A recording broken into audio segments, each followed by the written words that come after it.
Hello, my pupils, and welcome back to yet another MLB The Show 24 franchise mode game. In the last one, we finally finished the season, and that is the record right there, 102 and 60. We really had a great year, obviously. But it's about time I figured I would show everybody what the stats look like everything like. We'll start with the standings. The Pirates are the best record in the league, 102 and 60. The Reds not that far behind with 96. And the Brewers, they got in the postseason. They got enough. They are going to be in the bracket. We shall see what happens in that regard. The Padres and the Rockies both clinched playoff berths. The Padres win the division, and the Rockies got that wild card spot. They tied with the Brewers at 86 and 76. And in the other division, the Mets just missed out 84 and 78, and the Nationals won the division. So it'll be the Nationals, Pirates, Reds, Brewers, Rockies, Padres. What a combo of, what a combo of teams. I don't think any of these teams are really like consistent playoff teams, so that's kind of cool to see. Padres kind of, but not really. So yeah, it was close, but and in the American League, we got the Rays and the Yankees snuck in there. Even at 81 and 81, they get in. This ALs must not be very good. Yeah, the Guardians got in at 80 and 82, which is even worse. Orioles were close at 79 and 83. That's how bad it is. Tigers, clearly, and the White Sox are very good teams. We played them. And the Astros still, even in this, win the American League West. The Angels are better in this game than they are in real life. Yeah, American League is a lot weaker, to say the least. But, still some good teams out there, so we'll see. Now let's go to our player statistics.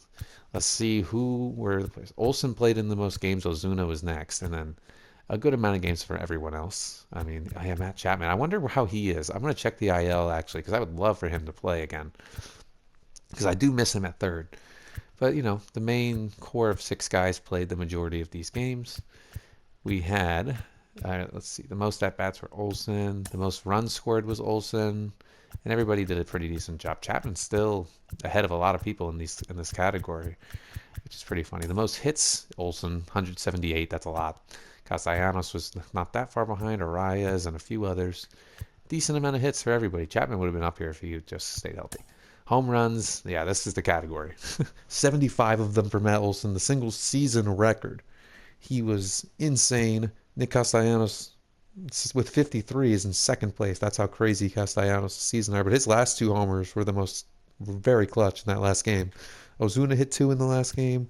Buxton finishes with 48. But look at that RBI total. Almost all his homers were solo homers, which is crazy. Soto with 43 bombs. I'm trying to think of how many of those were on the Pirates, though. He hit 16 with the Texas Rangers.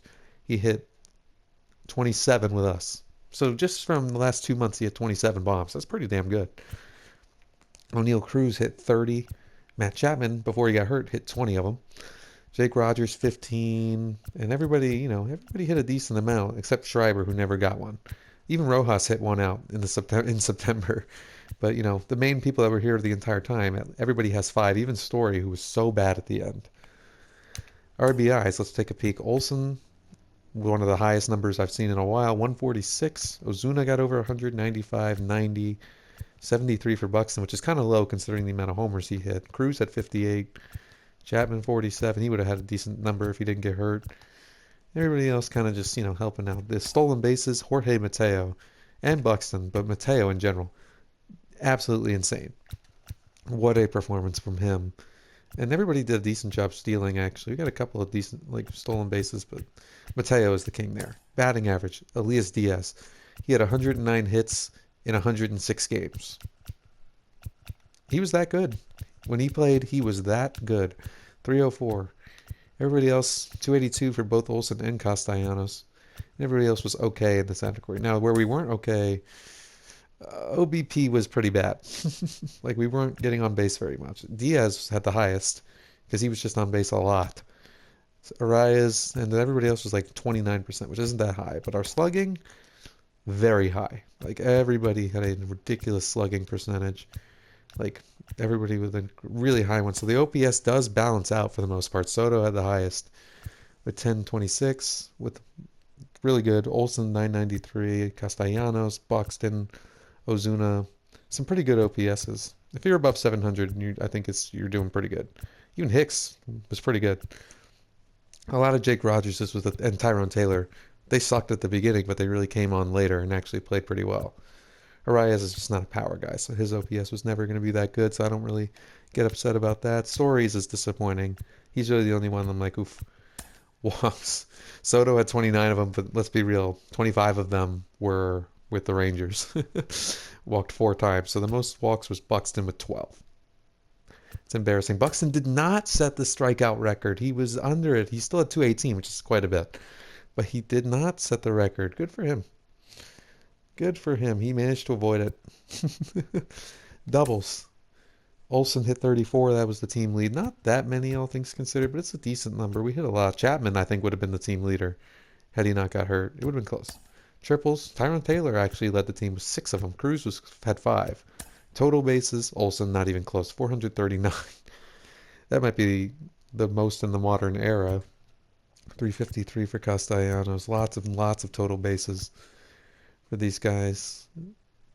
48 homers for Buxton, but only 279 total bases because he only had 19 doubles and a triple. It really was, yeah, number wasn't that high, all things considered. Yeah, this is sac flies. Arias had 7 of them. That's pretty impressive. Who grounded in the most double plays? Tyrone Taylor at the beginning of the year, definitely. Hit by pitch, Arias. I knew it. I knew it was Arias. He got hit so much. Intentionally walked 3 times Castellanos. Caught stealing 7 times Soto. Yeah, that's not great. Stolen base percentage, Rogers, Story, and Taylor never got caught. Mateo only got caught a couple times. Twice. He only got caught twice. And when you steal 75 bases, that's all right. Assists, obviously, Arias had the most. He did get the ball hit to him the most. Putouts, definitely Olson. Errors, who had the most errors? O'Neill Cruz, definitely. 13 of them. Yeah, that's not awful, all things considered, but 95 isn't great. 97 or above is pretty good. Everybody, let's see, who had a perfect fielding percentage? Ozuna, even though he didn't play.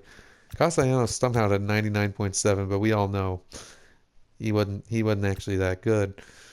Diaz and lots of guys, yeah, really good fielding percentages. All right, if you're a WAR person, I'll show it to you. I'm not a WAR person. I think it's a dumb stat, but if you are a WAR person, Matt Olson had 7 WAR, and everybody had a pretty decent WAR. Ozuna Soto didn't play all the games. He still had 5, which is pretty good. Jake Rogers having more than Mateo is kind of crazy. And Ozuna only having 1 WAR despite hitting 50. That's why I hate this stat. Like, Ozuna won more games than 1. Like, that's just dumb. Like, O'Neill Cruz having .2, we all know that's just wrong. Like, he did better than that. Story with negative .9. Now, that I buy. He probably did lose us a few games. He was not good. Walk percentage, yeah. Somehow Shriver's is the highest because he walked once and he had the least amount of bats. K percentage, Buxton, almost half the time. I don't even want to look at that. That's bad. What is this? Isolated. That's not a real stat. Some of these stats back here aren't real. Like, I don't know what these mean. Are these even real? I don't know. Let's go to pitchers. Barrios, there's not much to say. He was by far the best on the team. He was absolutely insane. Woodruff was really good too. Glasnow especially towards the end, Glasnow was superb. Robbie Ray wasn't horrible, but he wasn't great. Framber Valdez was not in this, obviously, because he was traded, but he was really good for us. Springs, awful. Will not pitch much. Stamont, fantastic out of the bullpen. Williamson, he was good, but he was good when he was starting. When he came out of the bullpen, he was awful. Piamps, Matzik, Cruz, Hader, for the most part, Hader had 50 saves on the year. Could have had 51, but he blew the last one. Chafin and Loop. Honestly, the bullpen, I'm proud of. They were pretty good. The starting pitchers, yeah. Is this Williamson as a starter? No. It's just him in general. All right. So let's go to league leaders and see if anybody led the league in anything. Probably, well, home runs, obviously. Olson is on the list. He's 6th in homers. This is just the National League. At bats, yeah, some at bats. Olson. Doubles, nobody. Yeah, 55 doubles for Corbin Carroll. It's insane. Triples, no, nobody's in the top few. Maybe he hits the. Nope, not at all. Home runs, obviously, a lot of Pirates. Ohtani hit 51. He ties Ozuna for third. Buxton hit 48. Soto hit as many as Trout did, despite not playing all the season. But Trout, I guess, got hurt too. I don't know. Either RBIs at Olsen lead? Yes, he did, but not by a lot. Ohtani was close. But he did lead the league. Runs, Ohtani. Stolen bases, Mateo and Buxton. Base on balls, Judge had 103. My highest was 12. Not great. OPS is Olsen sixth, despite hitting 75 homers. You know why? Because I don't walk.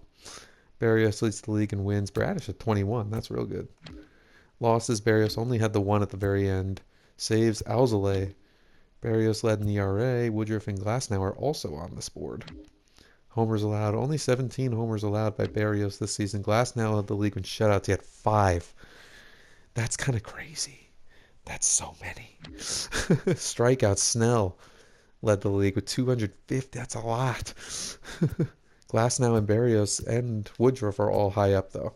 They're going to be high up in everything. Glasnow with 5 complete games, Barrios with 4. Innings pitched, Barrios and Glasnow led the league by a decent amount. Barrios definitely by a decent amount. Walks a lot. Yeah, this is going to be all Pirates pitchers. Woodruff, Glasnow, Barrios. Those are my 3 guys. They are the best pitchers in the league. They were real good. Okay, pitching WAR if you want to see it. 8.4 is bananas. And then Glasnow and Woodruff all have pretty good WAR if you subscribe to WAR. And then Judge had 10. That's okay. I mean, sure, he's great. I do love him. So I'm not going to get upset. Awards. Matt Olson wins the MVP. Well, he will win the MVP. It hasn't technically gone through yet. Barrios was second. He does win. Barrios wins the Cy Young. Again, he will. Batting title is Seager. Hader wins reliever of the year despite Alzolay having more saves. Good for Hader. Rookie of the year, we didn't have any rookie. Well, we had Schreiber, but he didn't play enough. Let's see if anybody won a gold glove. Muta, no. Matt Olson, 99.9%. He is their gold glove winner at first, too. He dominated this season. Arias came close, which is kind of funny because it's Arias. Did anyone else on my team win a gold glove? No. But Castellanos was on the list, which is just not right. But it's kind of funny. Silver Slugger, did anybody on my team win that? Ozuna couldn't even win it because other guys had better years, which is crazy. Ohtani deserved it. Olsen obviously is going to win it. Castellanos has a shot at this. No, he did not. Never mind. Okay.